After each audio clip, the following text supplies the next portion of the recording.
Vectors are going to allow us to create a basis and have a tool to do calculus on. So with vectors, we can look at vectors like we would look at numbers or points. We can also look at vectors eventually as functions. We're going to define vector functions in the next chapter. We're going to do basic operations just like with numbers. We add, subtract. We can add, subtract vectors. And we could do other things with vectors too.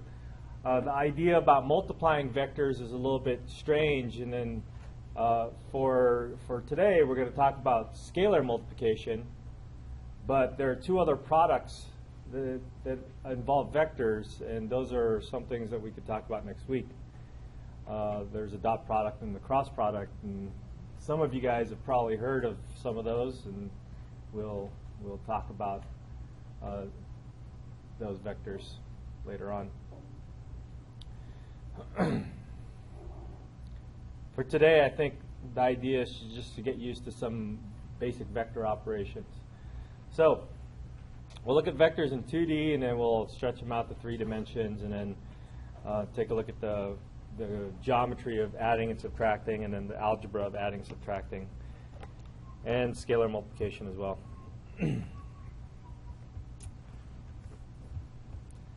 So, vector has direction and magnitude.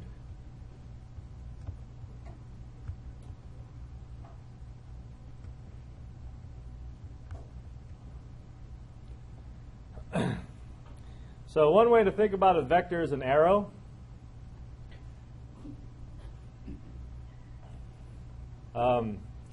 Directed line segment, they would call it. A line segment means it's a line that's finite. It doesn't go infinity both ways. And it goes in one particular direction. So it's a directed line segment. And two important characteristics are its magnitude, which is also sometimes called the length, and we'll call it magnitude, we'll call it length. And the direction of the line segment. Now, the direction is not an easy thing to describe, because when we take a look at directions, especially in 3 dimensions, the idea of a direction there is harder to describe with one number. I mean, we could take a look at direction as an angle, but that kind of makes sense in 2 dimensions. Now, if we put it in 3 dimensions, the idea of an angle and direction, we need more information to give it some direction. But the general idea is that we're going to just look at if we can identify these vectors in an appropriate way, then the idea of the direction and magnitude will just kind of come along. So if a vector is really just defined by direction and magnitude, then any 2 vectors with the same direction and same magnitude are going to be equal to each other, regardless of where they are. Okay, so they could be placed in different points in space, or different places in space, or in a plane, or wherever else. But as long as they have the same direction and the same magnitude, then they're the same vector. So a nice visual for that is to take a look at these 2 vectors. If you lay them on top of each other, you see that they have the same direction and the same magnitude. But now if I move this vector around to any other place, they would still be the same vector. Okay? So all these vectors are generally the same vectors. So they're called displaced vectors. Let's see.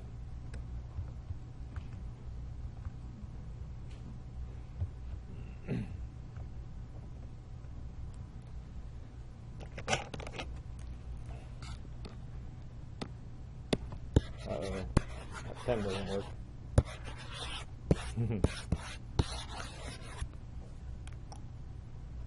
Now what?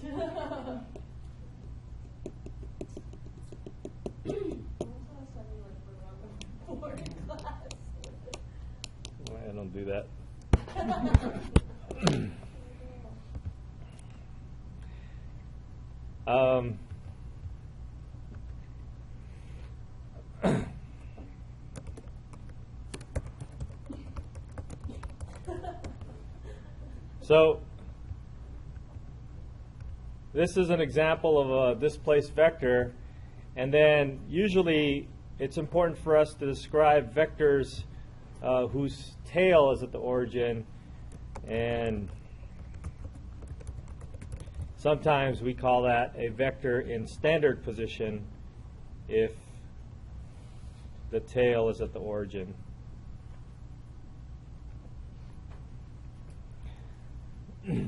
Okay.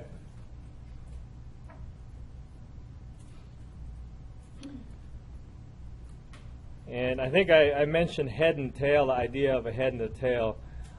Turns out that the arrow, where the arrow begins, is called a tail, and where the arrow ends is called the head.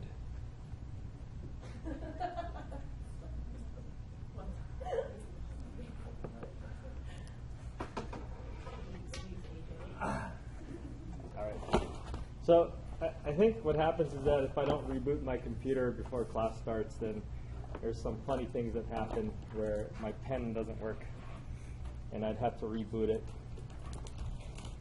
So instead of doing that, let's see if I have this backup.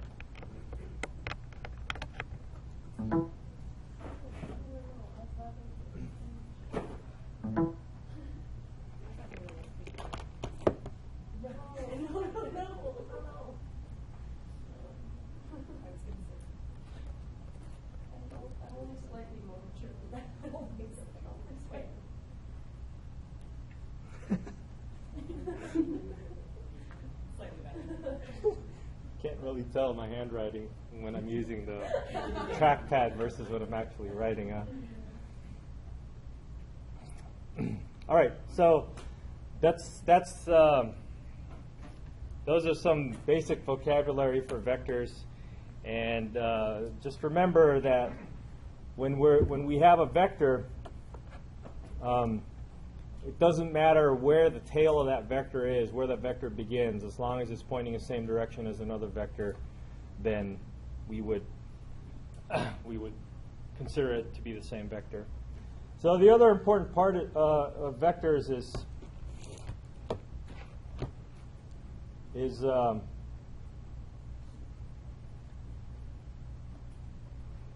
giving it, I don't want to say value, but a name, to have it a little bit more well-defined as something with a direction and a magnitude.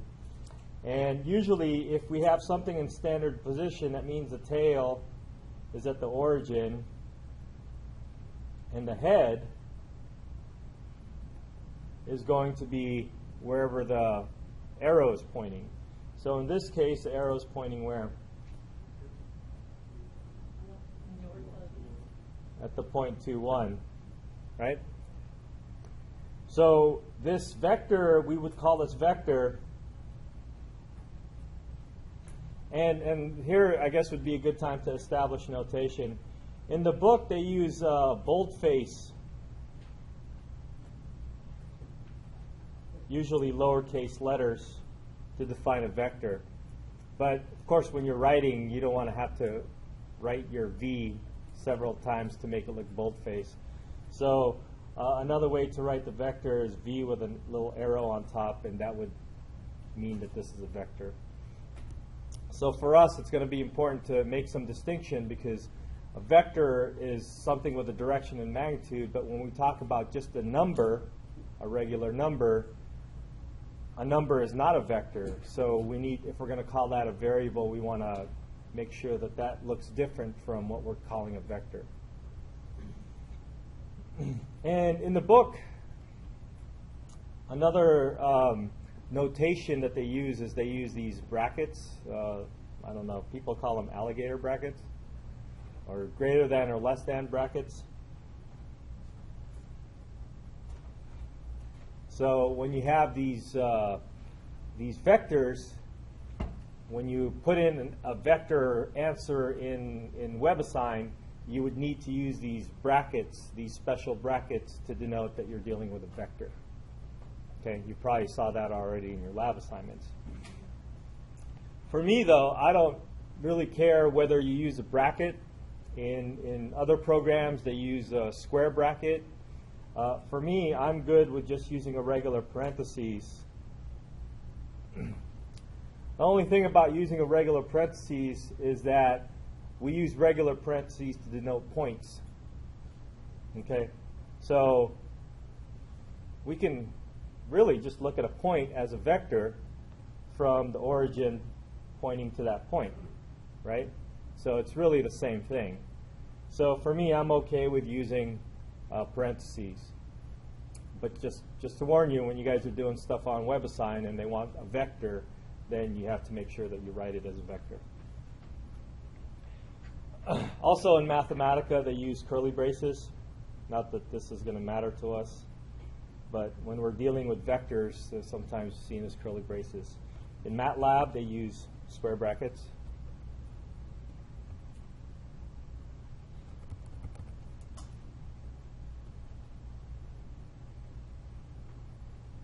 So you can denote vectors with whatever you want, basically. That's the main takeaway here. Okay? Are we good? All right. So that's a vector. Vector, point, list, same thing. Oh. Yeah, we'll worry about that in a minute. Another notation is to write this vertically, and then that's another way to denote a vector. So in matrix algebra, when we're talking about linear algebra, for example, sometimes it's important to write a vector a certain way so that you can do some matrix operations for them. So that would be another reason. See, is there another notation for vectors? Probably, but you get the point here. Also, the graphing calculator program uses this vertical notation for a vector. All right, so that's a vector in 2 dimensions. Let's see, what's this? A vector in 3D. So a vector in 3 dimensions is the same thing. If you can denote a vector with a point, let's just focus on just one vector. If you can write the vector as a point, then you can draw a line segment from the origin to wherever that point is, and then you have your 3-dimensional vector the same way. Okay, so let's see.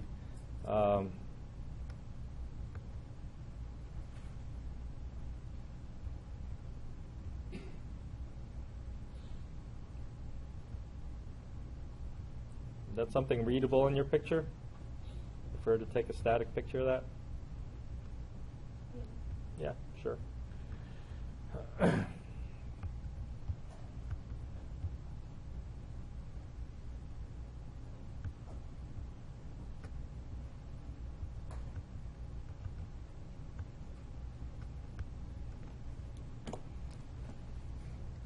So a vector in 3 dimensions can also be written, the same way. So we'll call this one A this time because they call it A. And this could be seen as a vector. You can write the vector as a point or write the vector using the notation that they have in the book. And then you basically just follow along from the origin to that point. Then you have that vector. Now, it turns out that we can express vectors in higher dimensions as well.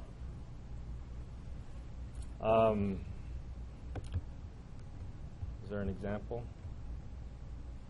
No, that's just notation. Since AJ brought it up, the idea of I will talk about it later. IJK. I do want to mention that you can have vectors in higher dimensions. The thing is just we can't picture them anymore.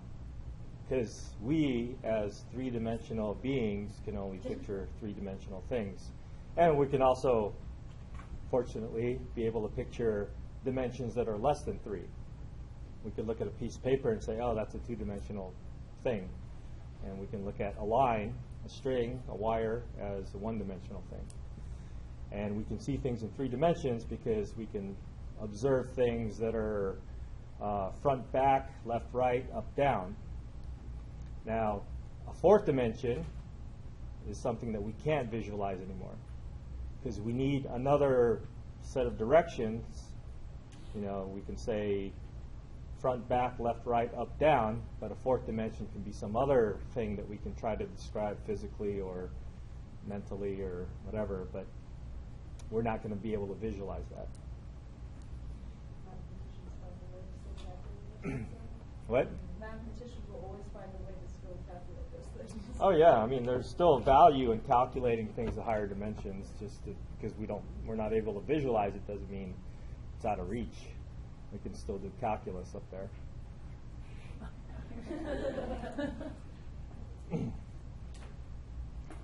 So vectors in 4D or higher. Oh boy.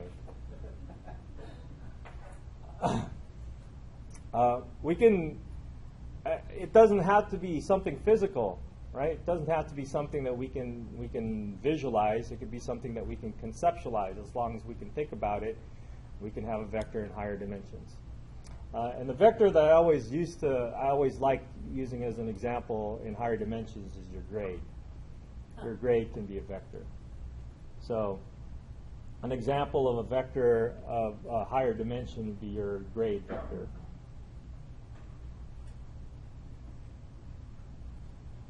So what's your grade vector? Actually, it goes down, down, down. You start off at 100, and eventually you go down. Well, Yeah. Yeah. let's see if we could describe the grade vector. What's your grade based on in this class? Tests, lab, quizzes. Okay, so we have homework, we have quizzes, we have labs. What else? Tests, exams. Test, And final. final, and then the STEM speaker series. So 1, 2, 3, 4, 5, 6. So your grade is really a 6-dimensional vector, right? So depending on who you are at the end of the semester, I would be looking at a bunch of 6-dimensional vectors. And for each of you, you will have your homework average, your quiz average, your lab average, your test average, your final exam score, and your STEM speaker series averages. And I would use that to determine your grade. Okay, so each person will be a 6-dimensional vector for my grades, and then I would just do something with that. So that's an application of a 6-dimensional vector. Not that we can see it, but you probably do want to see it, right? So on Monday, we're going to be talking about this thing called a dot product. So has anybody done dot products before? Yeah. Okay. So I'll have a special scale vector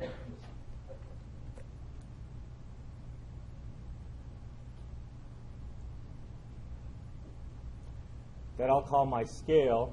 And remember what the homework was worth? What percent? 15%? And the quiz is also 15? Labs are 5. Tests are 35.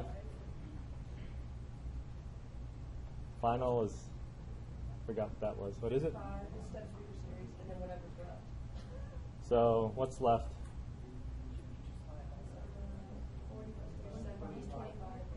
25?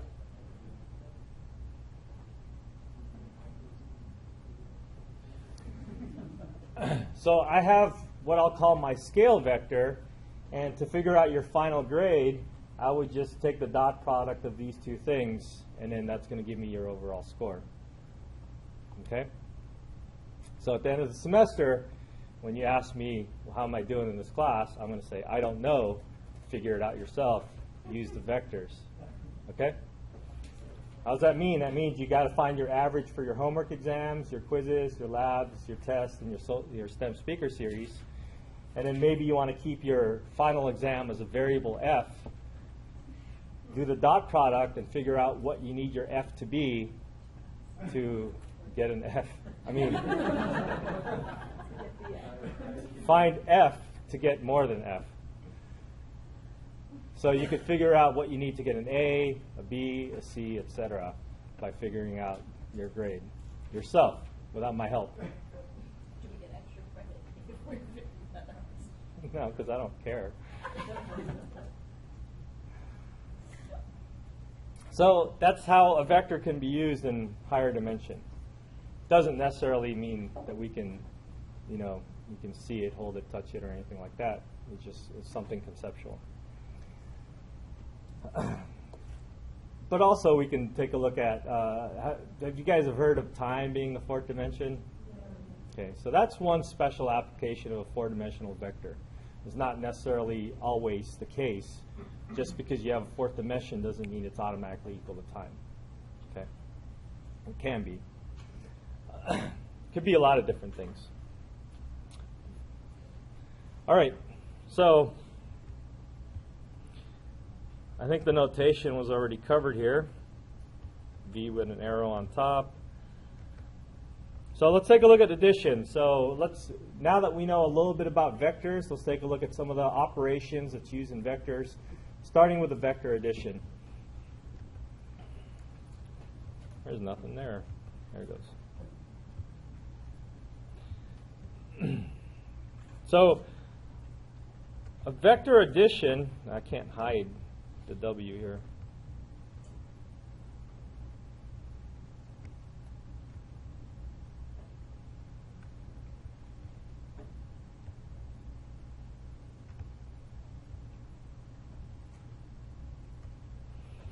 Let's do it like that as an example.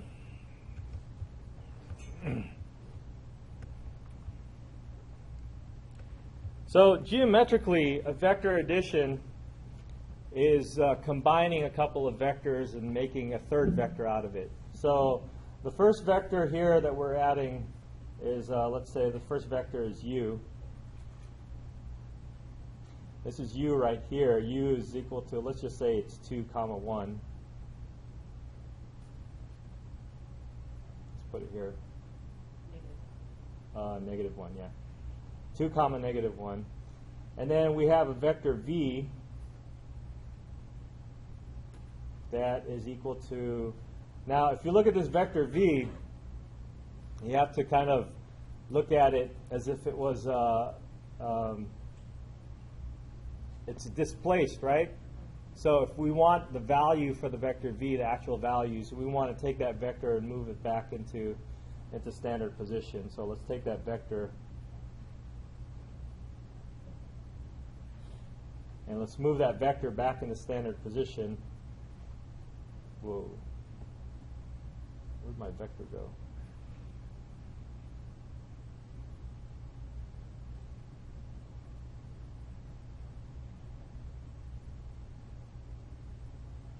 And then we can figure out what the values of those vectors are. So what's the value for those vectors? What's the x? 1. X is 1. Y? 3. Y is 3. So we have 1, 3 for the vector v. Right? So if we take those two vectors, we add them, the algebra process of adding is fairly straightforward, as you would probably expect. You simply add the 2 and the 1, you add the components, x, and then you add the y components and the y's, and then whatever your result is going to be your new vector. So what's your result for that? Let's see. I want purple. Purple.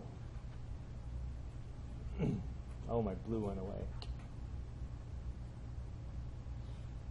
So you add 2 plus 1 and negative 1 plus 3.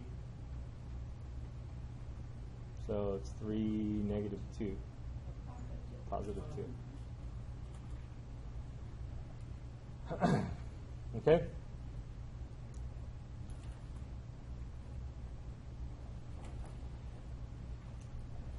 Oh, what are my colors?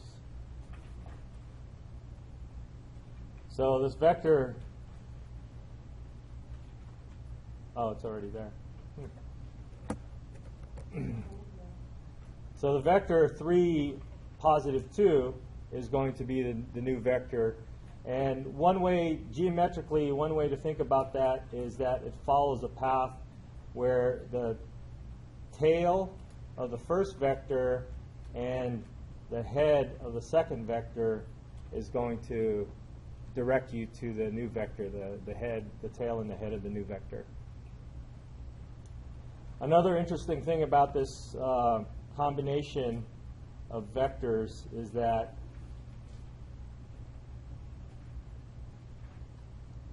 the addition actually creates a, I guess we would call a parallelogram. No, not a, is it a parallelogram? Yeah, parallelogram. And then this sum of the two vectors happens to be the diagonal of the parallelogram. Okay, does that make sense?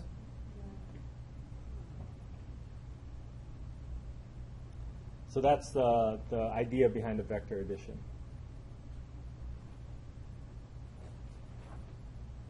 Questions? Okay.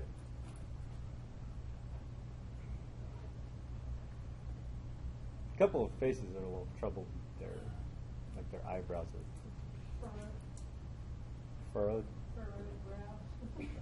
Is that clear with everybody? Yeah. Yes. Why did you change the v vector? Why did you move the v vector? Right here? Yeah. Oh, just to show that it's, I wanted to figure out, I saw the v vector here in the drawing. It went from the point 2, negative 1 to the point 3, 2. But that's not what that, I need to rewrite that as a vector in standard position. So I moved it in standard position so that the tail is at the origin, and wherever this is pointing to now is going to tell me how to name my vector. In fact, that's an interesting point over here, where if we look at the head and the tail of this, if you have a vector floating around in space and you want to imagine moving it in standard position, if you don't have a graphing program like this where you can just move things around, the way to do this is to take the head, the point where the vector is pointing at, that would be 3, 2, right? 3, 2. And think about subtracting, even though we haven't talked about vector subtraction, think about subtracting the tail, which is 2, negative 1.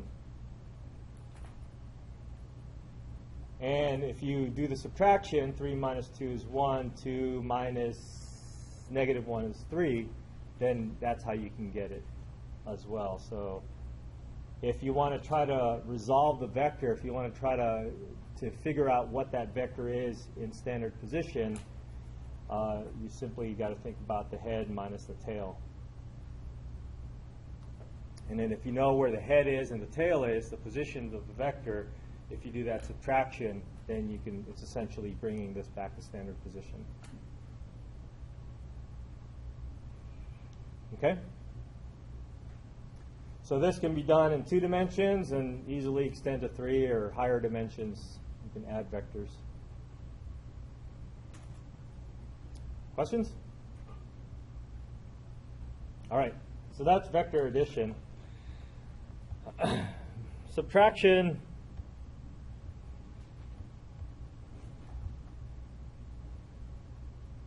Is there a subtraction?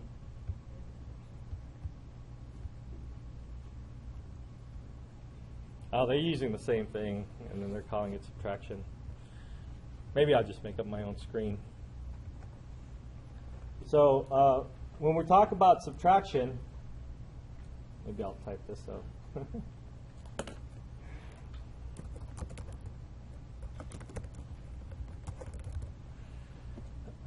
Minimize my handwriting. So when we talk about vector subtraction, let's take a look at a couple of vectors.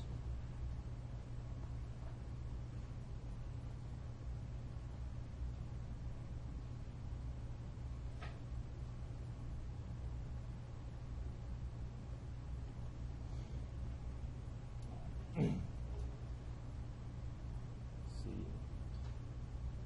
My blue went away.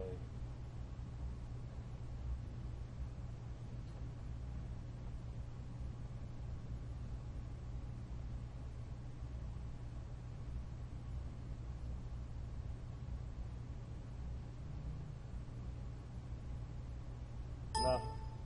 I'm just messing around. Sorry.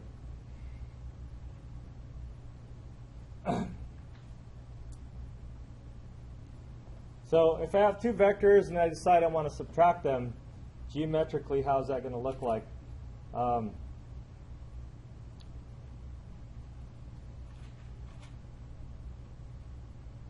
So vector v, I'm forgetting my arrows here. Vector v minus a vector w. So if we want to do the vector subtraction, what that's going to give us is, you can think about this as, let's see how complicated this is going to get. We can think about this as adding the opposite. We can think about this as adding the opposite. So one possible way to do this is that we can add the opposite of w.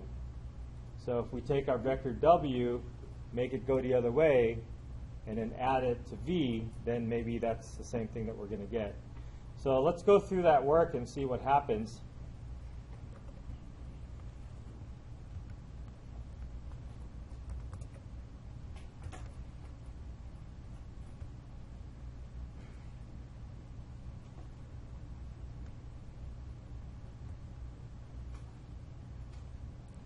So this is the opposite of w, right?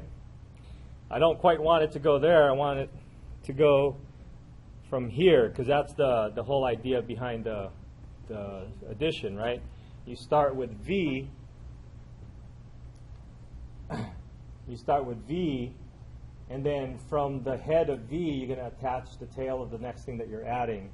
So in this case, we're adding negative w. And then from start to finish is going to be our new vector. So our new vector then would start off where v started, and it would end where negative w ended.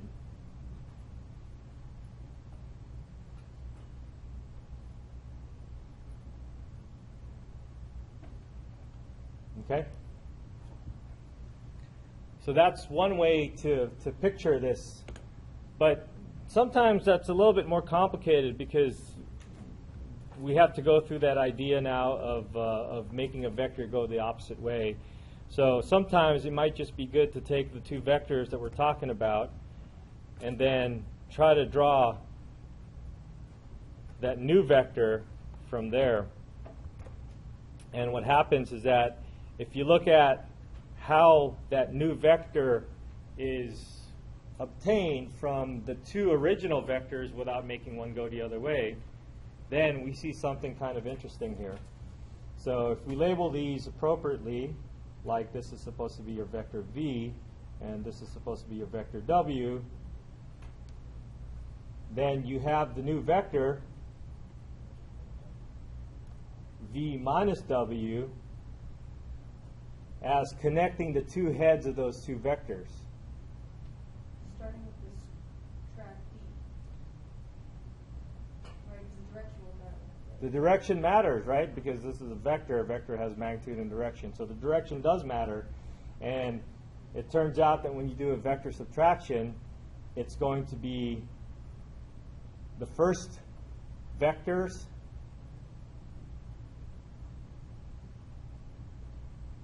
wherever the first vector ends up will be the new vector's head, and wherever the second vector ends up is the new vector's tail.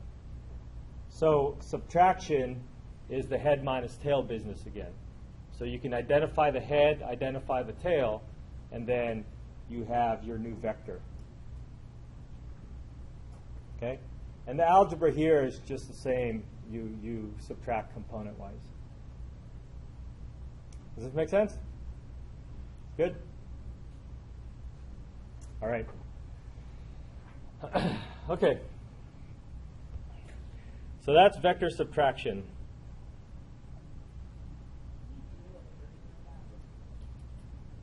With numbers? Okay. So let's do a version with numbers. Let's do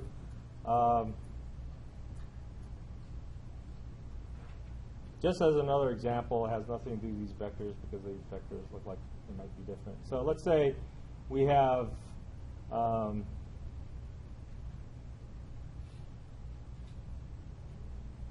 V is equal to 2, 1, 3. Let's go in 3 dimensions.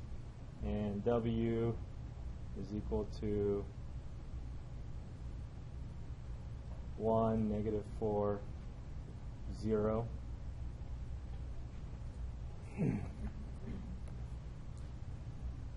Then V minus W is basically component-wise 2 minus 1, 1 minus negative 4, and 3 minus 0. So 1, 5, 3. So that would be your new vector. Okay?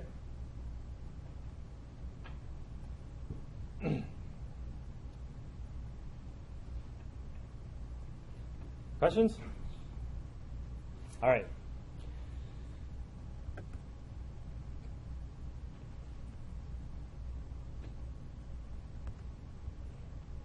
So vector subtraction. The next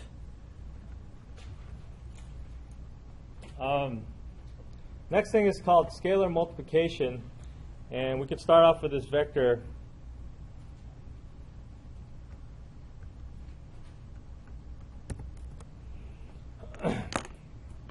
And the idea behind scalar multiplication is really just taking a vector and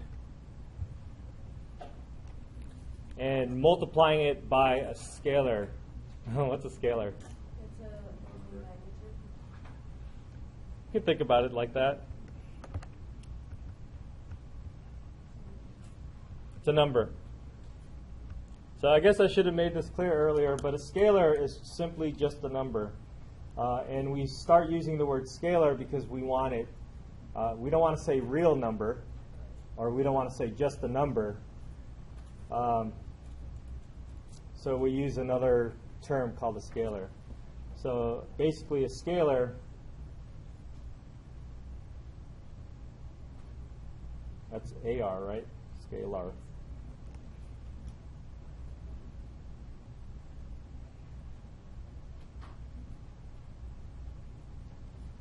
Basically, when you say scalar, it means it's not a vector. Turns out that real numbers are scalars.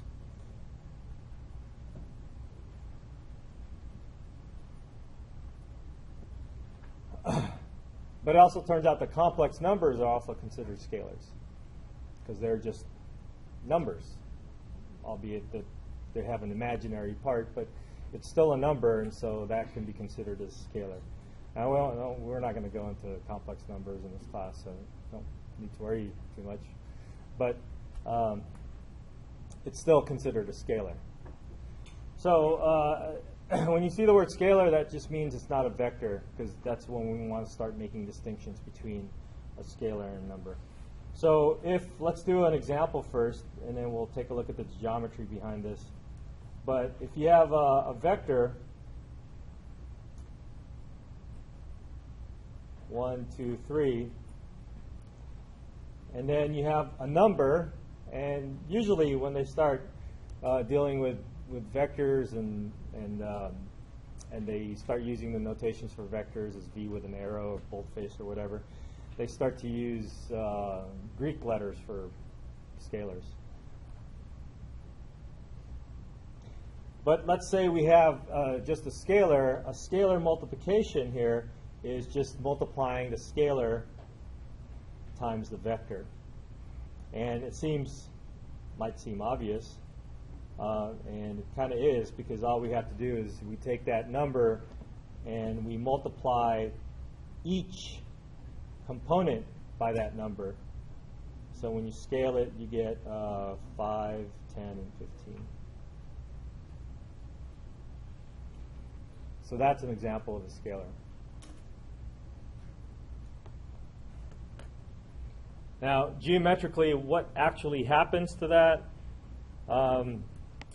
Geometrically, if I scale down to 0, I'm multiplying 0 times another vector, which is nothing, 0. And I'll talk about 0 in a minute.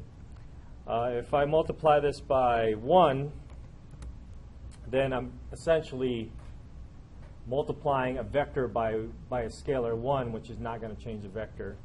So more interestingly, if I multiply this by 2, now I get a vector going in the same direction, but now the length of that vector has changed. It's now doubled. If I multiply this by 1/2,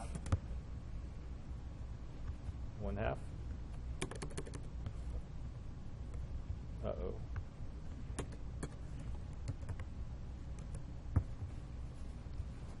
It's broken.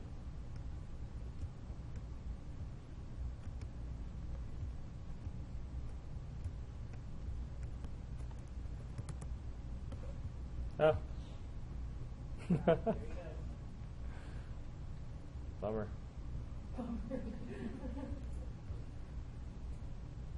All right. It's all good.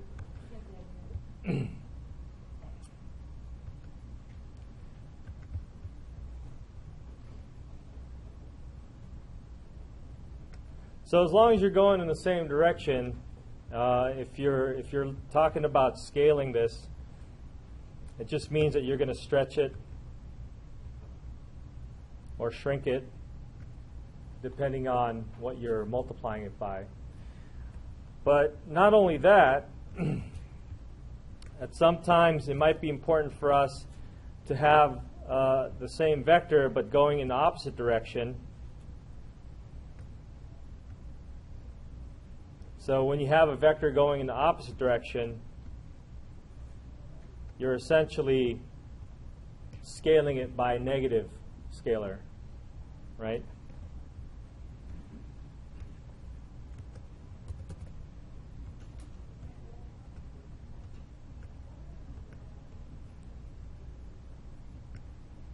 So let's take a look at these few examples over here and label it appropriately.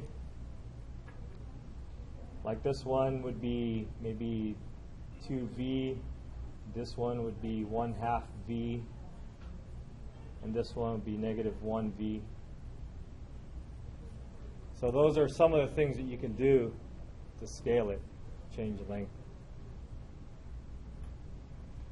All right? Any questions?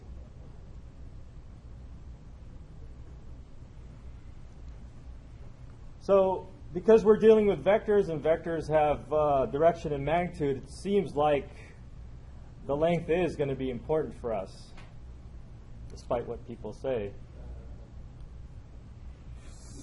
So maybe it's important to be able to figure out as one of the quantities that we might need to identify a vector, it's important to know its length. And so sometimes it's called a magnitude.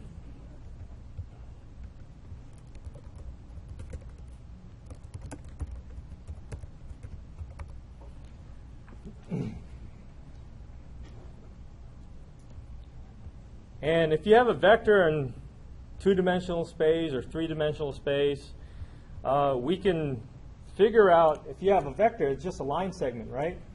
And what's a line segment? It's just a line connecting 2 points. So we should be able to find the length of this using like Pythagorean's theorem or something. So using Pythagorean's theorem, we can do that square root of something, something, something. Right? So if you have a vector v,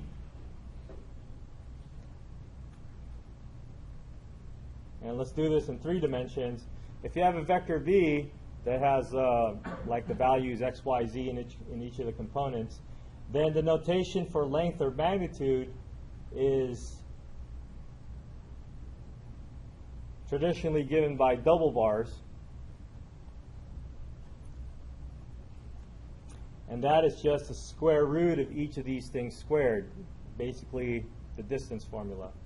If you imagine this as being a vector from 0, 0, 0 to the point x1, x, y, z, then x minus 0 squared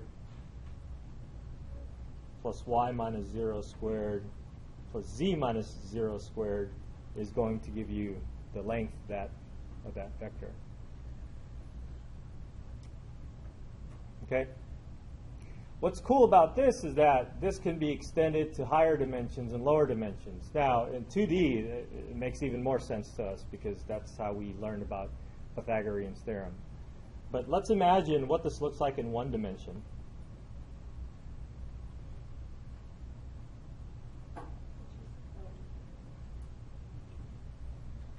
So in 1 dimension, you only have one axis. You only have one way to go. Let's say you have a vector 1. We usually wouldn't call it a vector because it's a scalar, right? It's just a number. What is the length or magnitude of that? Well, if you only have the x value, we think about the length of that as being the length from 0. And if we were to use this magical Pythagorean theorem, it would take the square root of x squared. Has anybody ever seen the square root of x squared before? Apparently no one.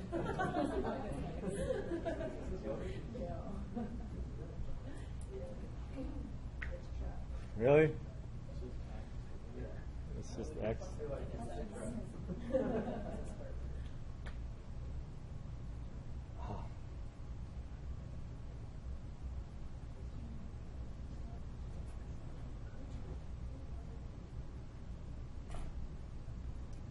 What's this equal to? 1.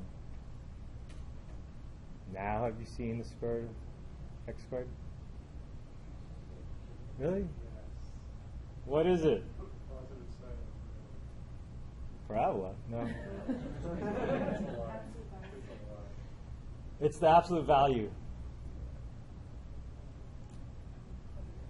Regardless of what x we put in here, we're going to square it so it's going to become positive. And then we take the square root and just that's positive anyways. So it's really just the absolute value.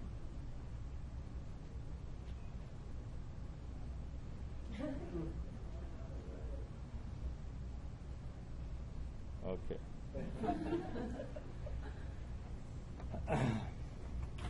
All right. Well, it is. Now, the reason I'm bringing this up is because sometimes when people look at the magnitude of vectors in higher dimensions, all that is really is an absolute value. So what I want to propose is that whether I use single bars or double bars, I mean the same thing. I'm really just looking for the length of the vector. So an absolute value is really a special case of the length. Or we can just say an absolute value would just be the length of the vector that we're looking for in any dimension. Okay? So in 1 dimension, it's known, or at least I thought it was known, to be the absolute value. And in higher dimensions, the idea of the absolute value is, in fact, the same idea as the length. same thing. Okay? All right. Is that okay?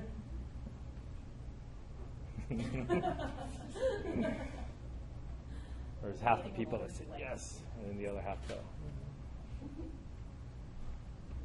All right, well, let me try something on you guys.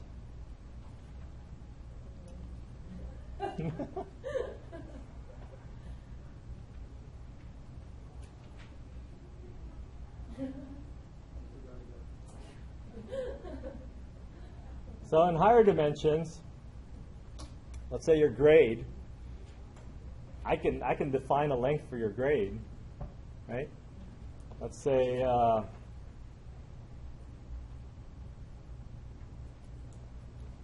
what did you guys get in your homework?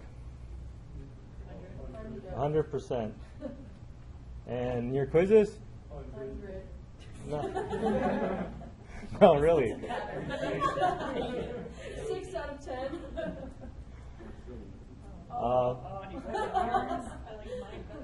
What was next? Labs. What did you guys get in your labs? What did you get on your test? What?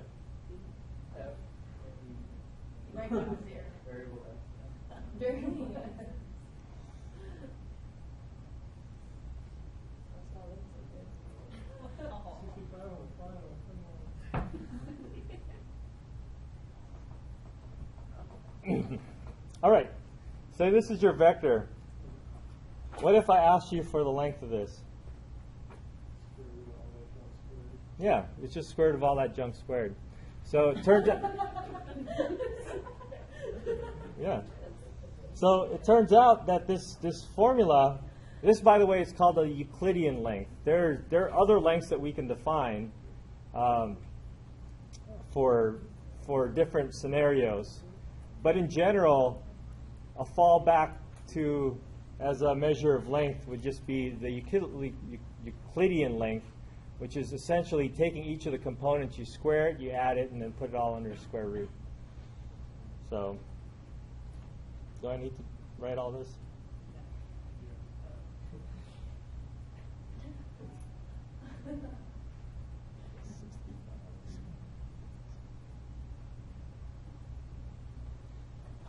So if you take all that, square it, add it, put it all under a square root, then you have the length of this vector. That's one way to define length. Okay? So if you can just remember the formula in 2 or 3D, or just remember the formula in 2 dimensions, you can extend that to 3, 4, 5, 6 dimensions. You can go back to 1 dimension and use the same thing. Okay? So that's length or magnitude. Questions? All right. Yeah. So when we get the length of that, you get like 208 and 4 or something. What does that represent? That's just the length of our grade? Yeah, that nothing. In terms of my grade book and your grade, it doesn't represent anything. So the only other operation I would do here with your grade vector is to multiply it by the scale vector, dot product, and then that's going to give you your overall score. But I just wanted to do this for fun. So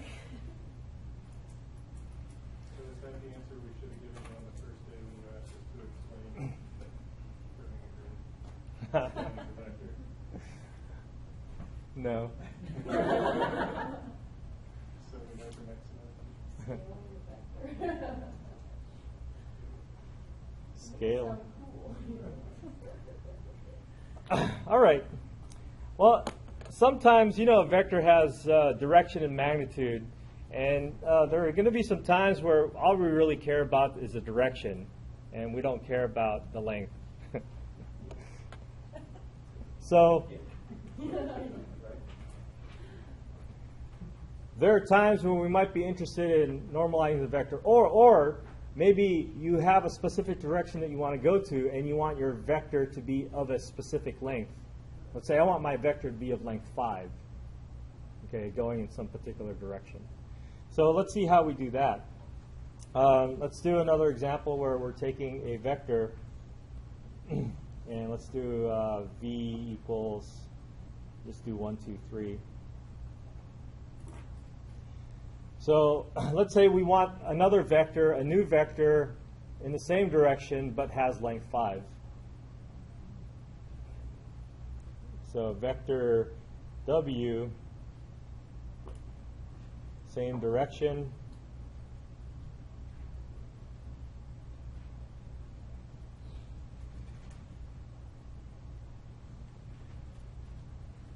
But with a different length.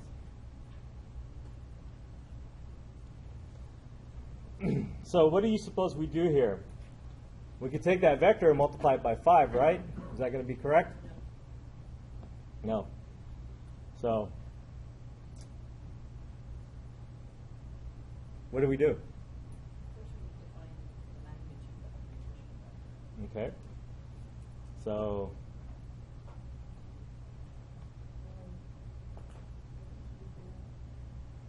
what are you going to do with the magnitude? The original length. I was thinking about just being a variable and put in a vector and then equals 5.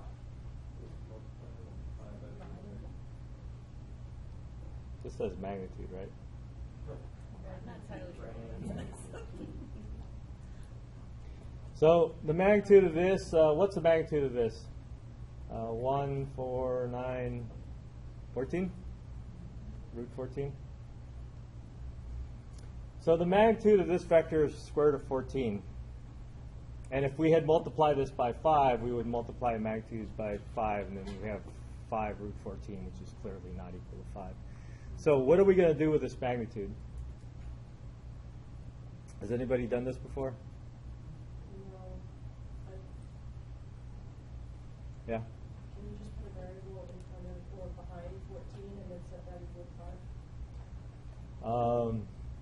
Put a variable. Multiplying it by a variable as a scalar. And then set it equal to 5.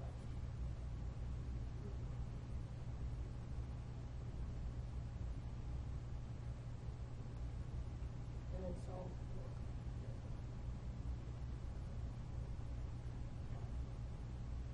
And then what? And then that's going to be the, yeah. Oh, yeah.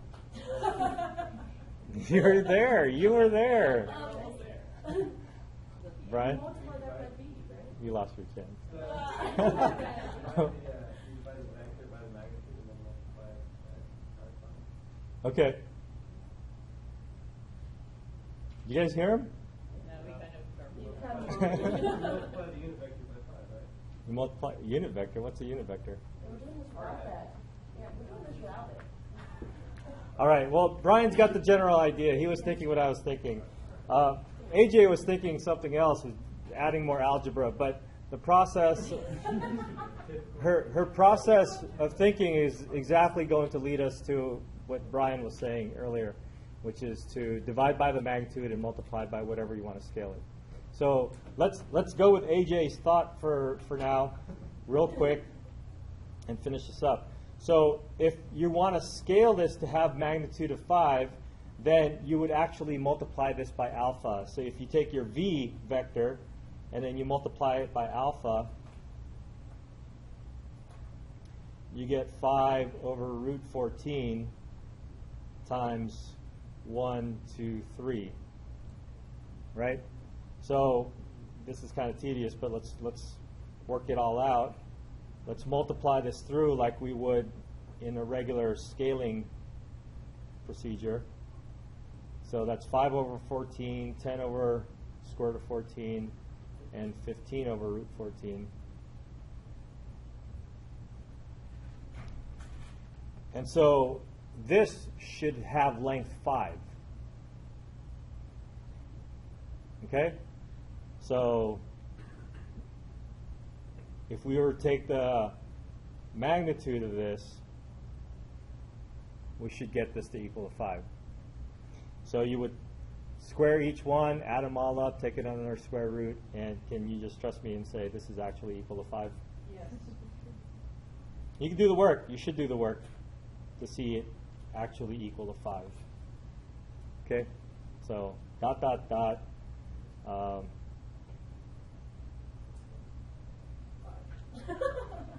5. So you figure it out.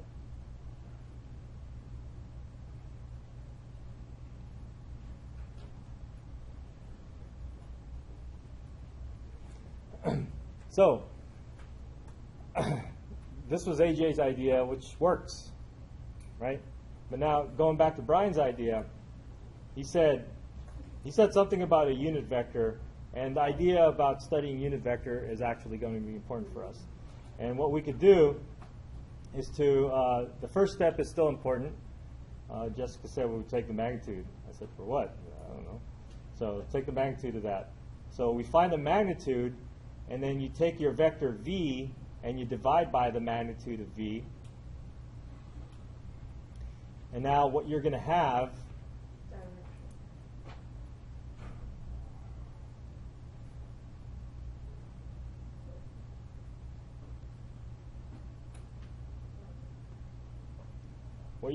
is a vector going in the same direction as the original vector, but now since you divide it by its magnitude, this is actually a unit vector.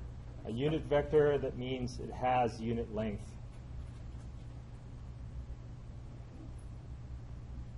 Unit being 1. So if you take the magnitude of this thing, you should get 1. And I'll put the dot, dot, dot here and say it's actually equal to 1. So by making this into a unit vector, you now have a vector of length 1.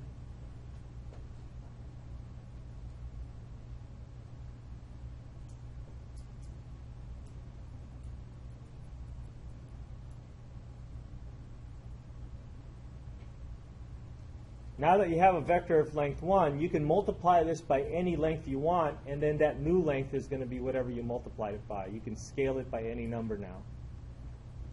So if you want to take this vector and then multiply it by 5, this is your unit vector now, right?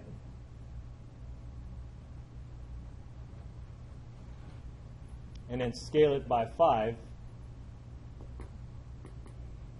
Now you're going to have that same direction with a different length. Okay? Same direction.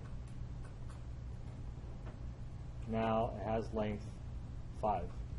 So that's the same thing over here. If you look at that thing that you multiply it by, 5 over root 14, that's really just 5 over the magnitude of v, because the magnitude of v was root 14.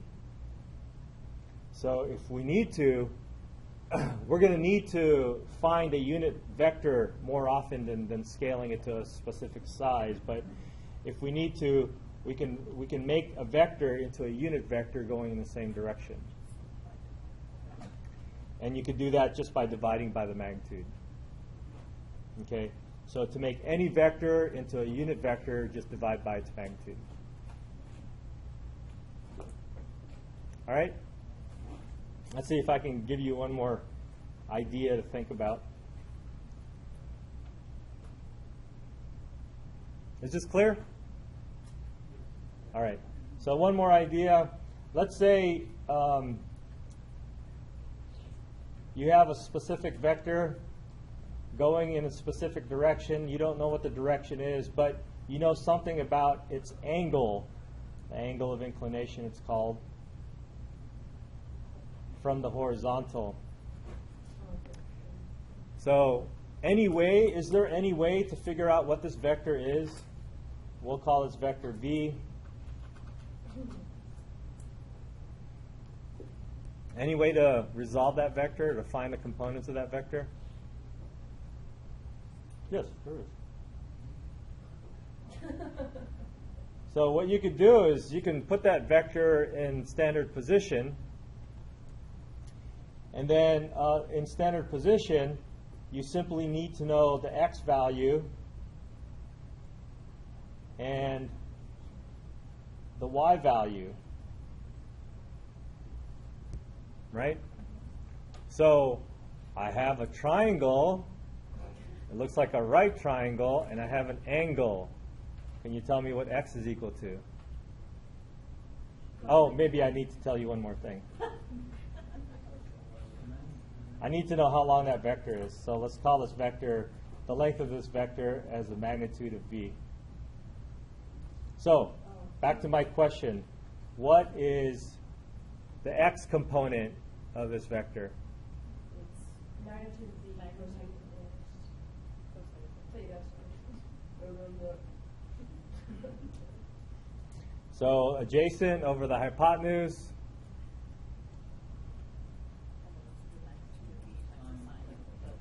Whoa.